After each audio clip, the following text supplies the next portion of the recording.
So that actually cut me off short. I said to Naomi when we did this earlier that I find it hard. My lessons are like 90 minutes long. I'm gonna give you another option. So we went up to the runner's lunge on the last one. I'm now gonna do some inverted V work. Some people call it down dog, I call it inverted V. And then I'm gonna do another separate one with just a little bit of breath work, a nice little lateral stretch down both sides, and a shavasana if you want it. I just thought I may as well, and then you've got the video. So I'm going to start some music again. Plus I realised that my speaker wasn't working. This is a whole different setup to what I've had to adjust to with this corona thing for teaching online. I normally use Loom with 2 cameras and Zoom, and this is just on my phone because I think it's easier for Naomi to upload it for you on Facebook. So I'm sorry for all of this faffage. I don't know where the music's going to go from here. If it starts getting loud, I have to run over.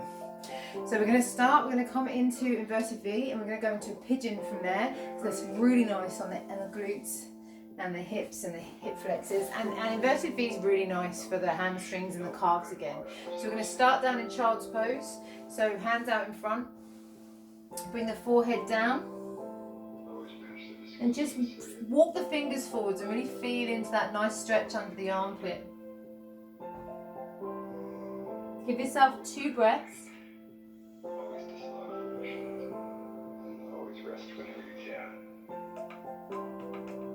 And then bring the hands back towards you. Hinge the shoulders over the wrists, bend the elbows, widen the fingers, tuck the toes.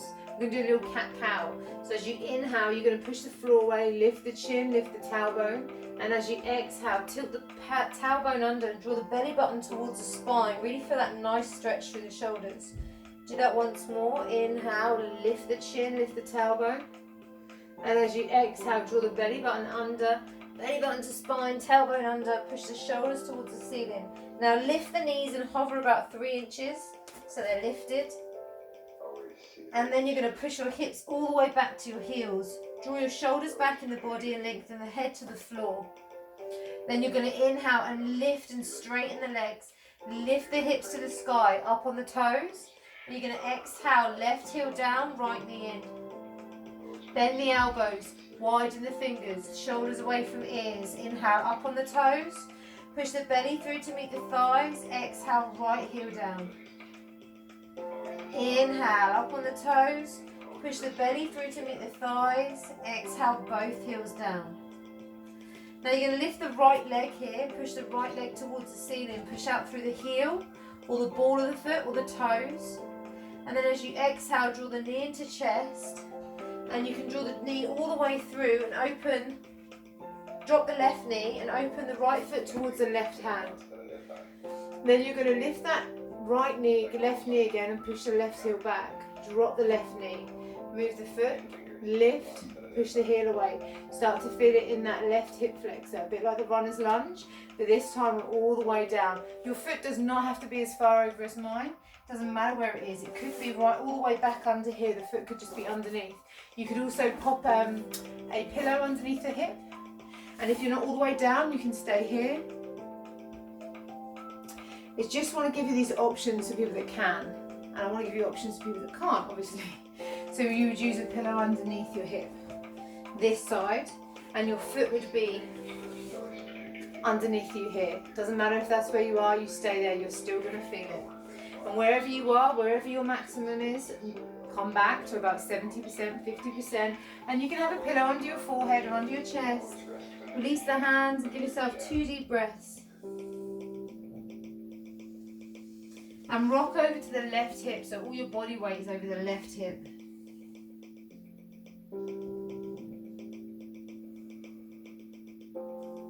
Then bring the hands back underneath the shoulders. Lift the left knee, push the hips forwards. Drop the left knee, bring the toes in. Lift the left knee, keep walking forwards. Bend the elbows, engage the shoulders, engage the core. We're going to lift the right leg all the way to the ceiling. Back up again, release it from pigeon. And then exhale back down into inverted V. Come up on the toes, push the belly through to meet the thighs. Exhale, heels down. Inhale, left leg lifts behind you. Push the ball of the foot, the heel, and then the toe away. Just try all those three. See what works for you. Bend the elbows. Draw the left knee in. Open the left foot towards the right hand, just as far as you can. Even if it's just forwards, that's fine. Drop the right knee. Toe on the right leg back. Lift the right knee. Push the heel away. Drop the right knee. Walk the toes back. Lift the right knee. Push the heel away. Drop the toes. Feeling it in the hip flexor. Don't go. You can find your 100%, but then back off to your 75, 50%, wherever that is. If you're here, that's fine. You can use blocks to hold yourself up. You can put a block underneath your hip here if the foot's further over. If you can, you're going to exhale and come down. You can rock from side to side, or you can move with the breath. You could inhale up, and as you exhale, belly, chest, forehead down. Inhaling up, and exhale, belly, chest, forehead down. It's quite beautiful. And then if you're down, you're staying there, tip your weight over the right hip. And then allow yourself down, or have a pillow, and give yourself a good few breaths. And really surrender on the exhale. Try and feel into the body anywhere that you're holding tension that you don't need to, and just melt into the floor. Your hip flexors and everything are probably screaming right now. I've done a lot of sessions today. I have been hurting from Naomi's, hence I'm doing these videos for you. So hands back underneath the shoulders. Walk that foot back in. So come up on the toes. Push the hips forwards. Drop the knee. Come up on the right toe. Lift the knee forwards until you're going to tip over, but bend the elbows. Take the strength in the arms. We're going to lift up to one-legged inverted V. Inhale, lift the left leg all the way up. Push the ball of the foot away, the heel, then the toes, and then lower that foot back down. And we're going to come all the way down to the knees, and then release the feet and round up. Beautiful. So you can stay and do as many as you like. I just thought I'd add that in there for you so that you've got it. Now I really wanted to do thread the needle and some breath work with you. So thread the needle is for the shoulders. So we've come back into a kneeling position as we were before, and hands underneath the shoulders, knees underneath the hips, nice neutral spine, and make sure you're not hanging down. Lift up through those shoulders, slight bend in the elbows, use your arm muscles. So we're going to inhale the left arm up, all the way up to the sky, as high as you can, and as you exhale, you're going to bring your left hand through, underneath, and then you're going to lay your left cheek on the floor. Feel that nice stretch. Couple of breaths, and then you're going to inhale all the way back up and exhale down. Then we're going to do the right side. Inhale all the way up, open and lift and lengthen. As you exhale, thread the right arm through, bring the right cheek down. 2 breaths. In through the nose, out through the nose. You can also extend the left hand up above you here. Quite nice. Bring the hand back under the shoulder, and as you inhale, lift all the way up again to the sky and exhale down. There's another nice shoulder release that's just occurred to me while I'm here. Just want to share it with you. If you lay flat on the floor, arm out to the side, I'm going to roll towards you. I don't know if you're going to be able to see my feet. It's like the caterpillar along the floor. And then you roll away and then bring. So if you're rolling to the right, you roll to the right, bring the left knee up and the left foot behind, and then just push the floor away with the left hand, and you'll feel it in the right shoulder. It's beautiful. Couple of breaths. Come all the way back, extend the left arm, right hand in, roll to the left, lift the right knee, push down with the right hand, feel it in the left shoulder. Couple of breaths. And then come back down. And then roll up. So we're going to do some breath work now, just to regulate the front lobes of the brain. This is fantastic for anxiety, okay? It's called Analoma Viloma. In fact, I'll put this on a separate video, Analoma Viloma. I'll do that on a separate one. So we'll do a banana, which is a nice lateral stretch down both sides. Come to laying on the mat. Extend your arms up above you, the legs down below. And then we're going to stretch all the way over to the right side. So try and bring the feet over to meet the hands. Keep contact with the floor with the whole of the back side of the body. 3 deep breaths for that lovely stretch.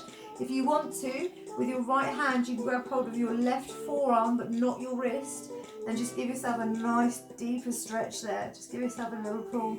Look down towards the right feet. Then come back to the center. Rest. And then grab the right forearm with the left hand, and then stretch over to the left. I've got a wall in the way. So try and bring the feet and the hands towards each other as much as you can. You can see why it's called banana. Nice stretch down the right side. Look down to the left feet. Couple of deep breaths.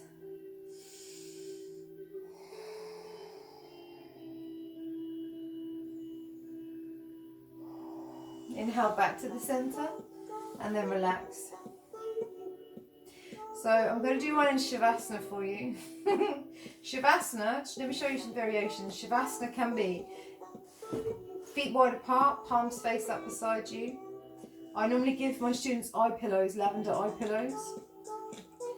So anything you've got, like a night blind, you know, like an eye mask that you put on to stop the light.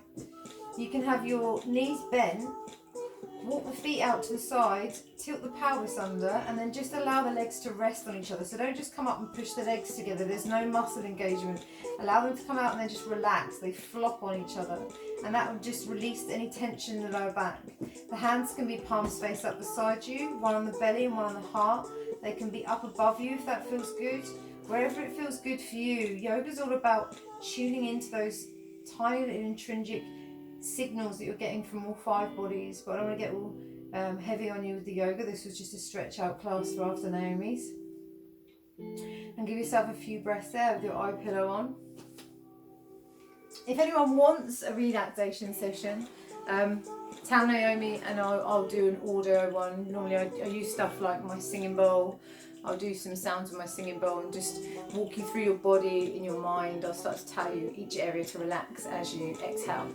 I hope you enjoyed this. I know it was a bit all over the place. I got my lefts and rights a bit wrong. We're all adjusting to this coronavirus. Naomi's just been doing such a great thing, and I've really been enjoying her sessions every morning, and I was feeling super guilty that I was enjoying them and not giving anything back myself. And I knew how tight my legs were, and then I saw some of your comments underneath. So I just reached out to Naomi and said if you wanted a little free video to link on the end. So if there's anything else any of you want, let Naomi know, and I'll do another little video, one of these. Okay, well, have a great day. Namaste.